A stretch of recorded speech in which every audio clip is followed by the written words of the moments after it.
Hello friends, now we have to study about the process of digestion, that is the physiology of digestion. The process of digestion, it occurs in the alimentary canal, and this digestion is aided by the secretions of the digestive glands. The process of digestion starts in the oral cavity or the buccal cavity.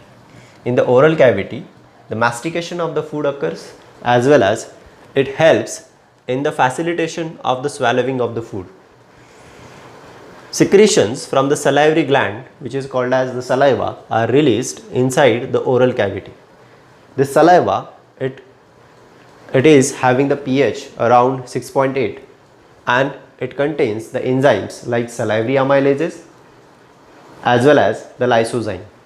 Salivary amylases are the carbohydratases which break down the starch or the carbohydrate in the oral cavity.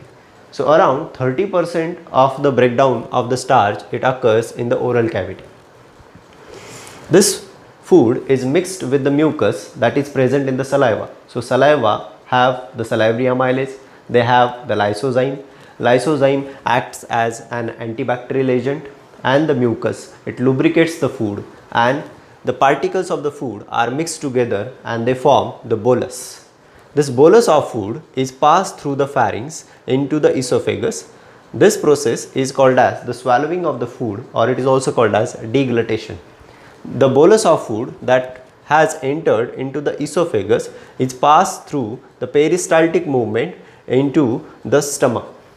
Peristaltic peristalsis is the rhythmic contraction and the relaxation of the esophagus. So wall of esophagus, it shows the wave of contraction, and it is called as the peristaltic movement.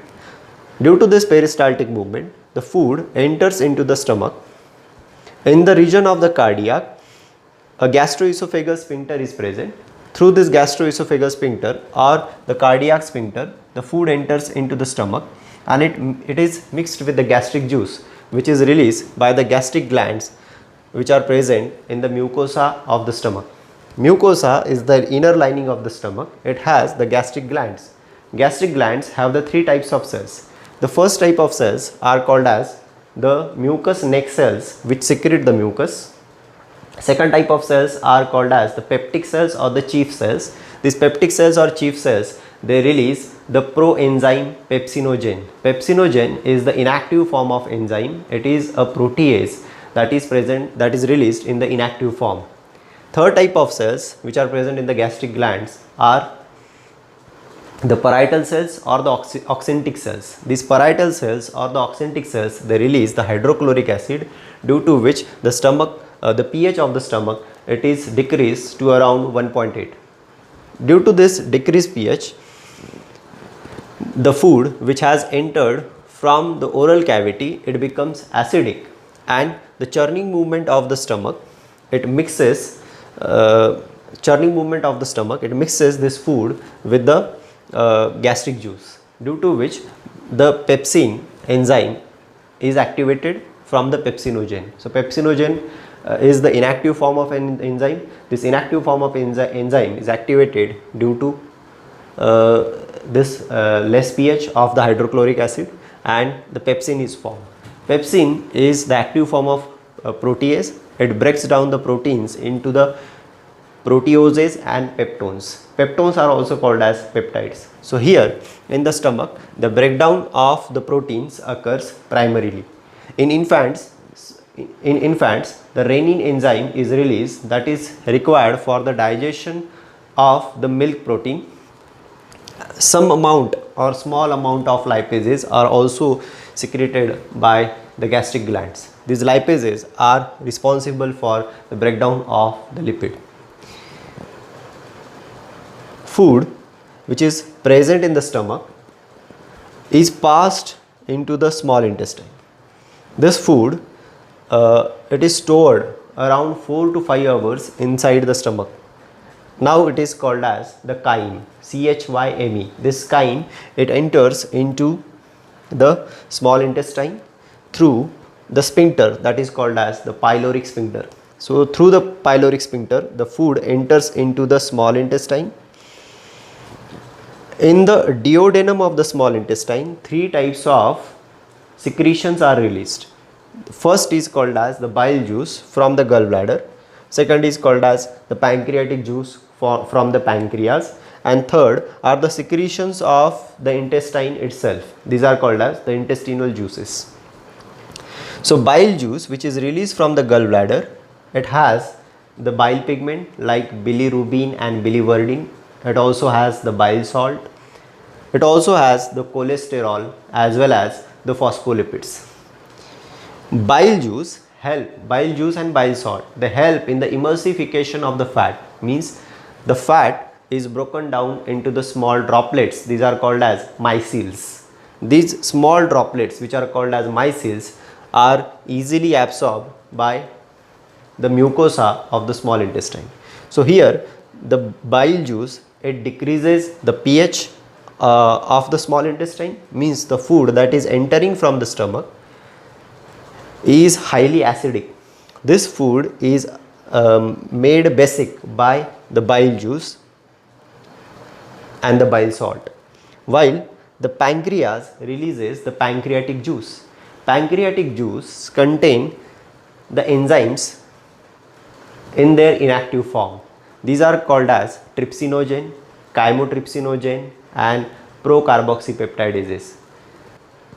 This trypsinogen is converted to the active form trypsin by the enzyme which is released in the intestinal juice. The name of the enzyme is the enterokinase. So trypsinogen is converted to the trypsin by the activity of an enzyme enterokinase. Trypsin then convert chymotrypsinogen into the chymotrypsin and procarboxypeptidase into the carboxypeptidase. So as all these three enzymes are activated, trypsin, chymotrypsin and carboxypeptidase, they break down the proteins, peptones and proteoses which were present in the chyme of the stomach. So the chyme of the stomach, it consists of the proteins, peptones and proteoses, and these proteins, peptones and proteoses are broken down inside the small intestine by the activity of the trypsin, chymotrypsin and carboxypeptidase, and dipeptides are formed. These dipeptides are then broken by the enzymes which are released by the small intestine. Enzymes of the pancreatic juice, they also has the amylases, nucleases and the lipases in them. So amylases are also called as the pancreatic amylases. They break down the starch into the disaccharides. This starch which was present in the chyme, it was broken down by the amylases to the disaccharides. Fats are broken down to the diglycerides and the monoglycerides, and the nucleic acid are broken down by the nucleases to the nucleotides and nucleosides. Mucosa of the small intestine has the goblet cells. These goblet cells secrete the mucus. The submucosa of the duodenum of the small intestine also has the Brunner's gland, which also secrete the mucus. Inner lining of the mucosa is also provided with the villi. These villi have the simple columnar epithelial cells. These simple columnar epithelial cells are also called as the brush border cells, and these brush border cells, along with the secretion of the goblet cells as well as the Brunner's gland, they secrete the intestinal juice. This intestinal juice is also called as the succus entericus. This succus entericus, it has the various different type of digestive enzymes. These digestive enzymes are dipeptidases, then some disaccaridases are also secreted by the intestinal juice like maltase, lactase, sucrase. Then some nucleotidases, nucleosidases and lipases are released in the intestinal juice. We have already studied that the enterokinase is also secreted by the brush border cells. This is also released in the intestinal juice, and that is this enterokinase is responsible for the activation of the trypsinogen into the trypsin. So these dipeptidases break down the dipeptides into the amino acids. Maltase is a disaccharidase that break down the disaccharide maltose into the glucose and glucose. Lactose is broken down by the lactase into the glucose and galactose, and sucrose is broken down by the sucrase into the glucose and fructose. Certain nucleotidases, they break down the nucleotides into the nucleosides, and nucleosidases, they break down the nucleosides into the sugars as well as the nitrogen bases.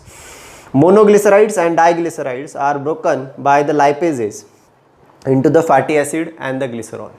So these molecules which are formed by the digestion inside the small intestine are absorbed by the villi of the small intestine. This digestion process, it is completed or it is accomplished in the duodenum, and the process of absorption, it occurs in the jejunum as well as in the ileum. So in the jejunum and ileum, the process of absorption of the nutrient occur. Then undigested matter, which is called as the waste matter, it is transported into the cecum of the large intestine through a valve. That valve is called as ileocecal valve. So this ileocecal valve, it prevents the backflow of the waste matter into the small intestine. Once this waste matter is passed into the cecum, large intestine, it also releases the mucus. This mucus, it binds the particles of the waste matter, means the particles of the waste matter are adhered, and these are temporarily stored in the rectum till the defecation occurs. Large intestine do not have any role in the process of the digestion, but it is involved in the absorption of the water and the minerals. Absorption is the process in which the digested food material or the digested products are absorbed through the mucosa, and they are passed into the blood as well as the lymph. So this process of absorption, it occurs by the simple diffusion, by the facilitated diffusion, by the active transport, or by the osmotic gradient, or by the process of the osmosis. So this process of absorption of the digested product, it can occur by the simple diffusion, like the glucose, amino acids. Glucose and amino acids can be absorbed by the simple diffusion. They can also be absorbed by the facilitated diffusion, or they can also be absorbed by the active transport. Simple diffusion of the chloride ions can occur, active transport of the sodium ions can occur, and the facilitated diffusion, it includes the transport of the glucose as well as the amino acids. Water is absorbed by the osmotic gradient, but the different regions of the alimentary canal, they absorb the different type of substances. For example, the mucosa of the oral cavity, they can absorb certain drugs. So when certain drugs come in contact with the mucosa of the oral cavity or the mucosa below the tongue, these drugs are absorbed. Stomach also absorb water, simple types of sugars as well as the alcohol. So water, alcohol and simple type of sugars are absorbed in the stomach. The principal organ for the absorption is the small intestine. So all the nutrients are absorbed in the small intestine. Glucose, fructose, amino acids, glycerol, fatty acids, all these substances are absorbed in the small intestine. Large intestine is involved in the absorption of water, certain amount of minerals, as well as the drugs are also absorbed in the small intestine. So the fecal matter that is produced